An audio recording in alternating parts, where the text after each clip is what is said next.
ಉತ್ತರ ಪ್ರದೇಶದ ಝಾನ್ಸಿ ಮೆಡಿಕಲ್ ಕಾಲೇಜಿನಲ್ಲಿ ಭೀಕರ ಅಗ್ನಿ ದುರಂತದಲ್ಲಿ ಸಾವನ್ನಪ್ಪಿದ ಮಕ್ಕಳಿಗೆ ಪ್ರಧಾನಿ ನರೇಂದ್ರ ಮೋದಿ ಸಂತಾಪವನ್ನು ಸೂಚಿಸಿದ್ದು, ಮೃತರ ಕುಟುಂಬಗಳಿಗೆ ತಲಾ 2 ಲಕ್ಷ ರೂಪಾಯಿಗಳ ಪರಿಹಾರವನ್ನು ಘೋಷಿಸಿದ್ದಾರೆ.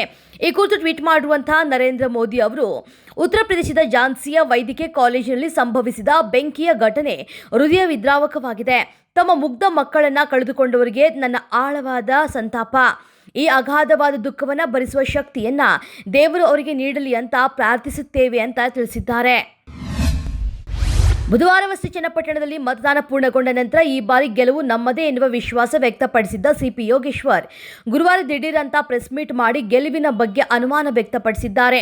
ಚನ್ನಪಟ್ಟಣದಲ್ಲಿ ಗೆಲುವಿನ ಬಗ್ಗೆ ಸಂಶಯ ವ್ಯಕ್ತಪಡಿಸಿರುವಂತಹ ಸಿಪಿ ಯೋಗೇಶ್ವರ್, ಮೈತ್ರಿ ಸರ್ಕಾರದಿಂದ ಒಂದಿಷ್ಟು ಅನುಕೂಲಗಳು ಆಗಿವೆ, ಟಫ್ ಫೈಟ್ ಇದೆ, ಗೆಲ್ಲುವುದು ಕಷ್ಟ ಅನ್ನೋ ರೀತಿಯಲ್ಲಿ ಮಾತನಾಡಿದ್ದಾರೆ. ಇದರಿಂದಾಗಿ ಚನ್ನಪಟ್ಟಣದಲ್ಲಿ ಜೆಡಿಎಸ್ ಅಭಿಮಾನಿಗಳಲ್ಲಿ ಉತ್ಸಾಹ ಹೆಚ್ಚಾಗಿದ್ದು, ಕಾಂಗ್ರೆಸ್ ಕಾರ್ಯಕರ್ತರನ್ನ ಮಂಕಾಗುವಂತೆ ಮಾಡಿದೆ. ಕಸ್ತೂರಿ ರಂಗನ್ ವರದಿ ವಿರೋಧಿಸಿ ನವೆಂಬರ್ 15ರ ಶುಕ್ರವಾರ ಗುಂಡ್ಯಾದಲ್ಲಿ ನಡೆದ ಪ್ರತಿಭಟನಾ ಸಭೆಯ ಬಳಿಕ ಮಂಗಳೂರು-ಬೆಂಗಳೂರು ರಾಷ್ಟ್ರೀಯ ಹೆದ್ದಾರಿಯನ್ನ ಗುಂಡ್ಯಾದಲ್ಲಿ ಅನುಮತಿ ಇಲ್ಲದೆ ರಸ್ತೆ ತಡೆ ನಡೆಸಿದಂಥ ಆರೋಪದಲ್ಲಿ ಸುಳ್ಯ ಶಾಸಕಿ ಭಾಗೀರಥಿ ಮುರಳ್ಳೆ, ಬೈಂದೂರು ಶಾಸಕ ಗುರುರಾಜ್ ಗಂಟಿಹೊಳಿ, ಮಲೆನಾಡು ಜನಹಿತ ರಕ್ಷಣಾ ವೇದಿಕೆ ಸಂಚಾಲಕ ಕಿಶೋರ್ ಶಿರಾಡಿ ಸಹಿತ 15 ಮಂದಿಯ ವಿರುದ್ಧ ಉಪ್ಪಿನಂಗಡಿ ಪೊಲೀಸ್ ಠಾಣೆಯಲ್ಲಿ ಕೇಸು ದಾಖಲಾಗಿದೆ. ಮೈಸೂರು ನಗರಾಭಿವೃದ್ಧಿ ಪ್ರಾಧಿಕಾರದ ನಿವೇಶನ ಹಂಚಿಕೆಯಲ್ಲಿ ಅಕ್ರಮ ನಡೆದಿದೆ ಎನ್ನುವ ಆರೋಪ ಕೇಳಿ ಬಂದಾಗಿನಿಂದ ಮೂಡಾ ಹಗರಣ ರಾಜ್ಯದಾದ್ಯಂತ ಭಾರಿ ಸದ್ದು ಮಾಡ್ತಾ ಇದೆ.